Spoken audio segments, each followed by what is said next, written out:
Hey guys, welcome to another episode of The Vinyl Den, your channel for record collecting by record collectors. I'm Nick. So last week it was confirmed that Ozzy Osbourne will no longer tour because of health reasons. So I'm going to talk a little bit about that and also my 5 favorite Ozzy albums.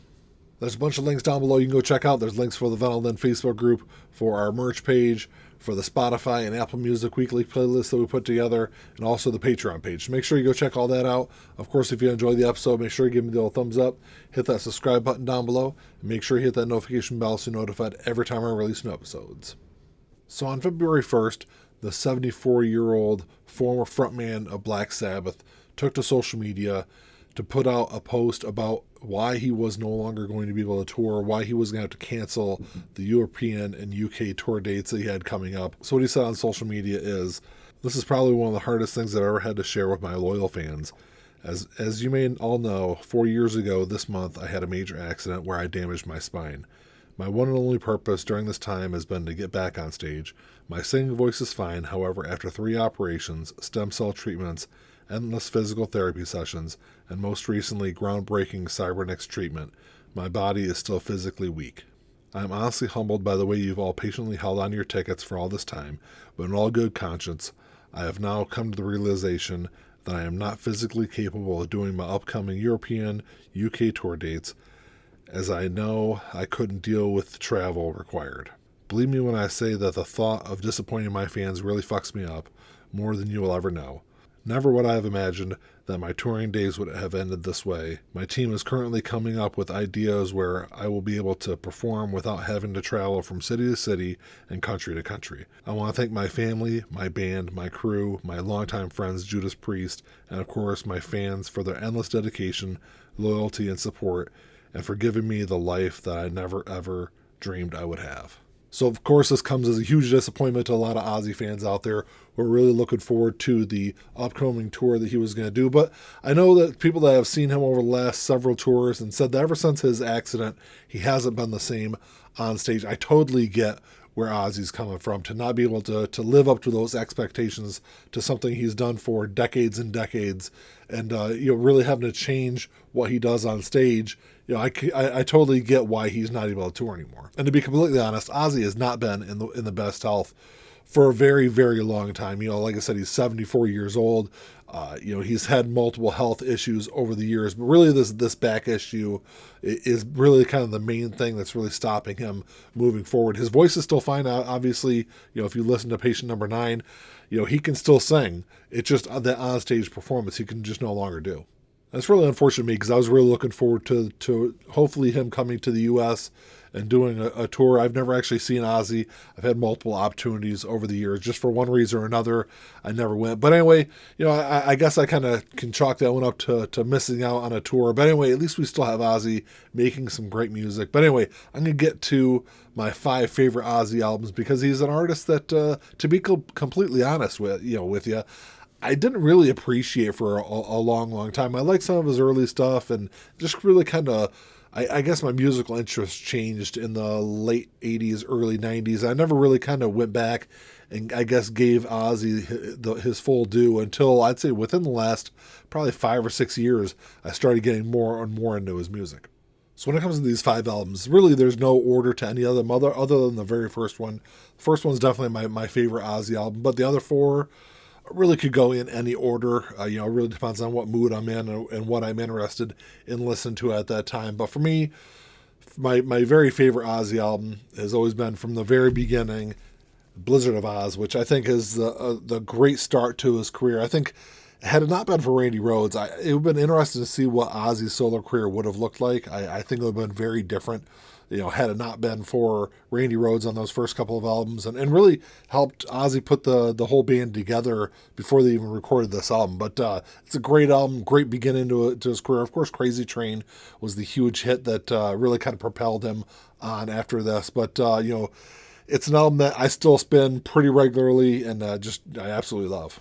The next album is one that, to be completely honest, I probably didn't listen to the entire album from beginning to end until probably within the last 10 years. And then when I finally did, of course, over the years, I'd listened to a track here, a track there, especially, hanging out with Ian. Ian always loved Ozzy. So I'm sure I know I listened to everything off of it. Just, I never really sat down and really paid that much attention to the entire album. And then the first time I did, I was absolutely blown away by it. The entire album from beginning to end, there's not a weak spot on it. The album, of course, is Diary of a Madman, Ozzy's second solo album. And the stuff that Randy Rhoads does on this album is just incredible. His guitar work, there's just no other guitar player, at least in my opinion, like him in that early 80s period. He was just above everyone else at that time, and he really comes through on this album. So after Randy Rhoads' death in March of 1982, Ozzy's music kind of changed. And there wasn't a huge shift musically. He just lost that kind of guitar edge that I think he had on those first two albums. And over the next couple of albums, I think he did a lot of really good music, really good tracks. It just didn't have that same spark. And then the next album was released and kind of changed it all, at least in my opinion. And that album released in September of 1991. It was the second album to feature Zakk Wylde, which I think, really kind of brought that flavor, that heavy guitar flavor back to Ozzy's albums. Of course, that album is No More Tears, which was a huge, gigantic hit when it came out.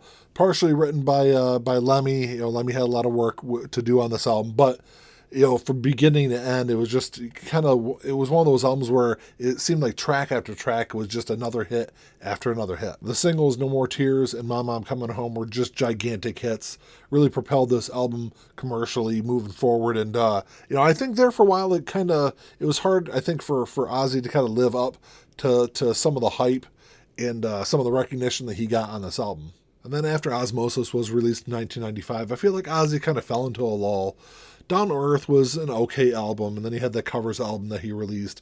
And then, it kind of took him some time to, I think, really kind of find his feet again musically. I don't think he really kind of regained that momentum until he was rejoined by Zakk Wylde. And in May of 2007, they released Black Rain. I know Black Rain kind of got mixed reviews when it first came out, but I didn't listen to it until probably within the last 2 years.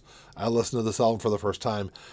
And I was really kind of blown away by it. It's an album that when I read reviews on it, I just don't get a lot where the reviewers are coming from, and that's coming from me as someone who's not the biggest Ozzy fan. But it's an album that I continue to spin over and over again, and there's not a bad track on this album. I remember Rolling Stone at the time called it a skippable album.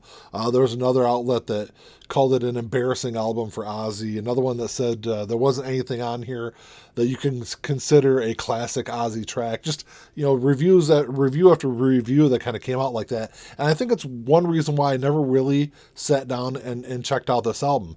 And like I said, I went back and did, and I guess I just don't understand where a lot of those reviewers were coming from. Then that brings me to the last one.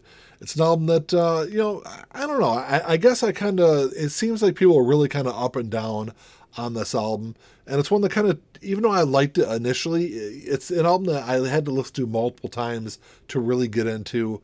The album released in September of last year. The album, of course, is Patient Number 9. He received, I think, 4 Grammy nominations for this album. He won 2 of them. But it's an album that when it first came out, I had an issue with the way it kind of sounded. I thought it sounded disjointed when it first came out. And I think I thought a lot of that had to do with him using multiple guitarists on the album. And maybe from track to track, it lost some of that kind of flow to it. But then the more I started listening to it, first, individual tracks are fantastic. There's not a bad track on this album. And then when I started kind of thinking about the whole Patient Number 9 and the different personalities and the things he was kind of doing thematically with the overarching story on this album, I think it really kind of all works together. And it's an album that, like I said, every time I listen to it, it just keeps getting better and better. Well, that's all I got for today, guys. Thanks for checking the show out. Make sure you drop me a comment down below. Let me know what some of your favorite Ozzy albums are. Like I said, I personally, I don't think he's made a bad album, even though I think Scream is my least favorite album of his. It's still not a terrible album, but he's had so many great hits over the years. For me, it was kind of hard to pick just 5. I really could have added, at least another 3 or 4 onto that one. But let me know what you guys think. If you enjoyed the episode, make sure you give me the old thumbs up. Hit that subscribe button down below. And that's all I got. Until next time, keep on spinning. Peace.